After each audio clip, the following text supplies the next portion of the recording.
26 number question, A says that find the ratio in which the point 8 upon 5, y divides the line segment joining the points 1, 2 and 3. Also find the value of y. तो एक तो आपको ratio बताना है, ठीक है। Ratio क्या मतलब, जब कोई लाइन सेगमेंट इस तरह का हो, ठीक है, और उसके दो एंड पॉइंट्स आपको दिए हो, that is x1 y1, right, और दूसरा एंड पॉइंट आपका क्या हो, दैट इज x2 y2।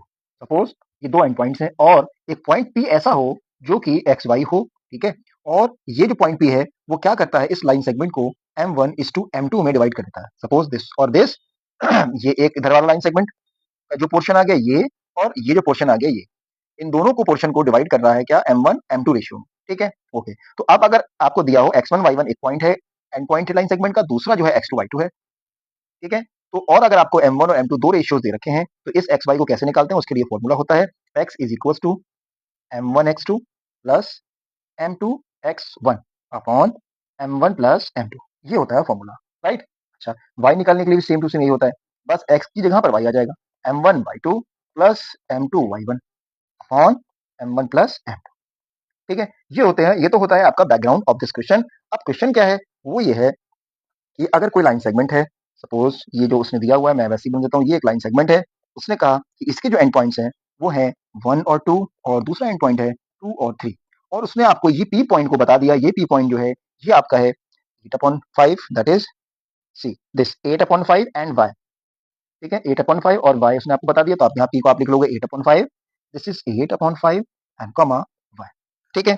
अब इसका रेशियो जो है m1 m2 जो है ये हमको नहीं पता है, ये हमको बताना है, ठीक है। तो मैं क्या करूंगा, m1 को मान लूंगा k, suppose k is to 1 में ही डिवाइड होता है, इसमें ये रेशियो जो है मैंने k is to 1 ले लिया, this is k and this is 1, right. अब मैं क्या करूंगा, मुझे पता है कि इसका फॉर्मूला ये जो है x, इसको मैं इस फॉर्मूले में सारी वैल्यूज जो मैंने लेट की हैं इसमें और जो दी हुई है गिवन है इसमें प्लेस कर दूंगा सिंपली। तो x मेरा क्या यहाँ पे गिवन है, आप कहोगे x सर 8/y दे रखा हुआ है, ये x क्या है, ये है x 8/y, तो आप यहाँ पर 8/y प्लेस करो, this is 8/5 is equal to क्या होना चाहिए, m1x2, m1 मैंने क्या सपोज कर लिया k, तो m1 m2 means k, m1 k है और x2 क्या है, x2 है आपका e, दिस इज x2, तो m1 k हो गया, x2 मेरा 2 हो गया, plus m2, this is m2, m2 is 1, तो आप यहाँ m2 की जगह 1 लिख लो, x1 इज दिस 1, आप यहाँ 1 आ गया upon m1 plus m2, this is k plus 1, right. अब इस वाले को सॉल्व करके हम इस इक्वेशन को सॉल्व करके k की वैल्यू फाइंड कर लेंगे, कैसे, 8k हो जाएगा, ये 8k, राइट, प्लस 8 1 8, ये इसका मल्टीप्लाई 8 में हो जाएगा, तो पता ही आपको। अच्छा, 5 2 10k हो जाएंगे यहाँ पर, प्लस यहाँ 5 1 5 हो जाएगा, राइट। अब इसको सॉल्व कीजिए, तो 10k इधर आ जाएंगे तो -2k बचेंगे यहाँ पर, राइट। 8 उधर चले जाएंगे तो -3 हो जाएंगे उधर, ये माइनस ही माइनस कैंसिल हो जाएगा, देन k इक्वल्स टू क्या आ गया, 3/2, ओके। तो k की वैल्यू आपने निकाल ली 3/2, ओके। अब देखिए आप k की वैल्यू आपने क्या निकाली, 3/2। अच्छा, अब जो k की वैल्यू आ गई तो हमारा रेशियो क्या बन जाएगा, इससे हमारा हमने रेशियो जो लेट किया हुआ है वो है k:1, तो k हमारा क्या आ चुका है, 3/2। अगर k के प्लेस में 3/2 रखूंगा तो रेशियो ये आ जाएगा हमारा 2 का यहाँ मल्टीप्लाई हो जाएगा, दैट इज 3:2, यानी जो रिक्वायर्ड रेशियो है वो रेशियो जो उसने पूछा है दैट इज क्या हो जाएगा, 3:2, okay.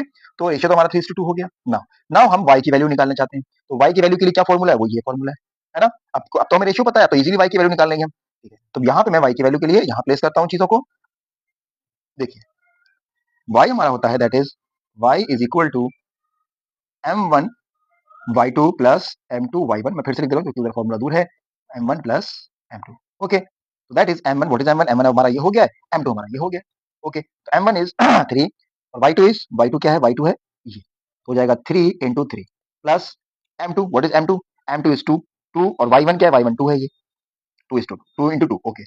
Now 3 plus 2, okay. So 3 to the 9 plus 2 to the 4 upon that is 5. तो 13/5 हमारा हो गया। तो इस तरह से इस क्वेश्चन को आप सॉल्व कर सकते हैं, ठीक है।